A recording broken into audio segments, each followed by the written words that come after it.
c'est cela. C'est la musique de Taxi. Et pourquoi Taxi? Parce que nous allons parler de Marseille avec Sarah Dorani.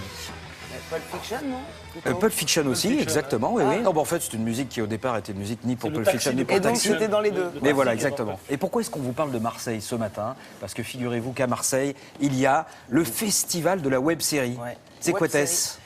C'est l'avenir. Là, on va parler d'avenir, on va parler de futur. Hein, je vous dis tout de suite, on va parler d'évolution. Vous savez, on regardait les séries à la télé, on était très contents.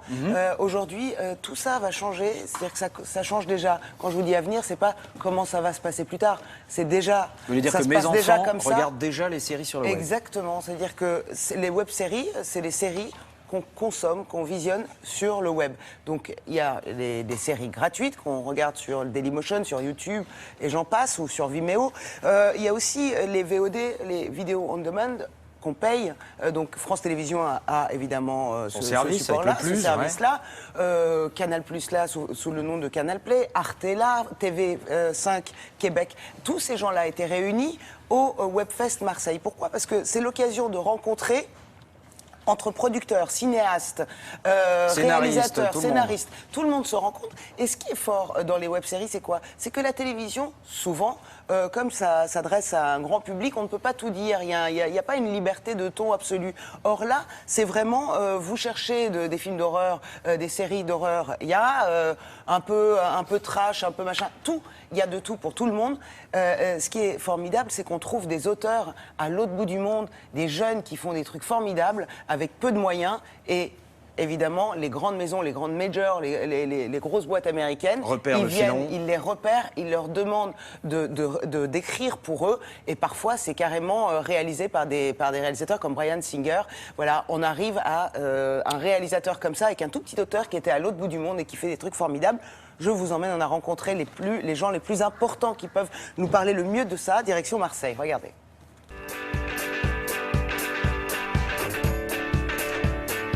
On reçoit 500 web-séries par an et il est vrai qu'on a un comité qui doit statuer sur une sélection de 25. Jusqu'à présent, on avait énormément de web-séries produites par des indépendants. Aujourd'hui, il s'avère que ces web-séries sont produites par des studios américains, des studios canadiens ou des chaînes de télévision françaises.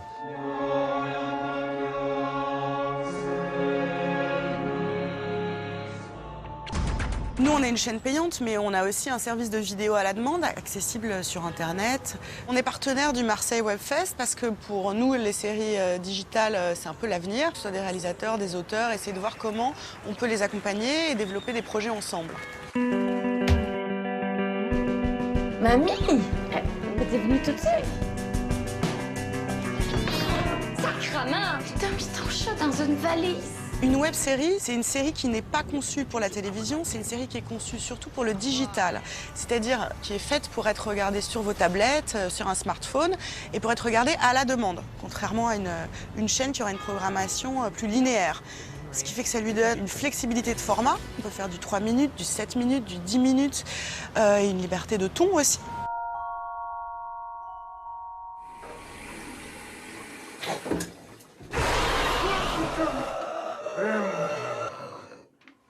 J'ai chaud. J'ai chaud. Jacqueline, Je veux prendre une douche. tu peux pas prendre une douche, Jacqueline, t'es morte. Allez, sors de là.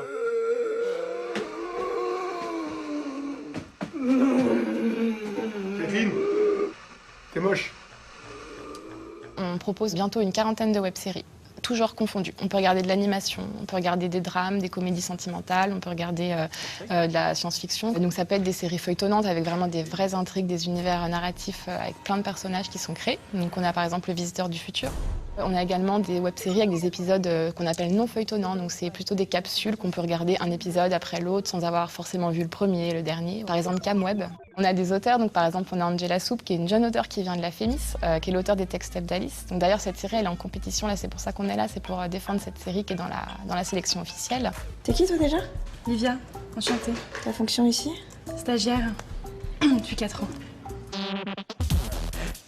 stagiaire depuis 4 ans, ce qui n'est absolument pas le cas dans l'équipe de Télématin. Alors, qui a raflé Mais les prix Canadiens, ils ont tout raflé, ils ont tout gagné, et c'est formidable. Hein, voilà. Alors, notamment une série qui s'appelle Michael en Sacrement, mais on a aussi une série qui s'appelle Gabriel. C'est des jeunes formidables. On a vu, ils ont gagné le prix de la musique, mais ils cherchent des producteurs, un peu d'argent, etc. Si vous voulez les aider, parce qu'ils sont très talentueux, vous allez sur le site de Marseille Webfest et vous allez dégoter tout ça. Voilà. Merci. On va tout de suite passer à la revue de presse. Mais attention, elle est culturelle, la revue de presse de Patrice Rodben.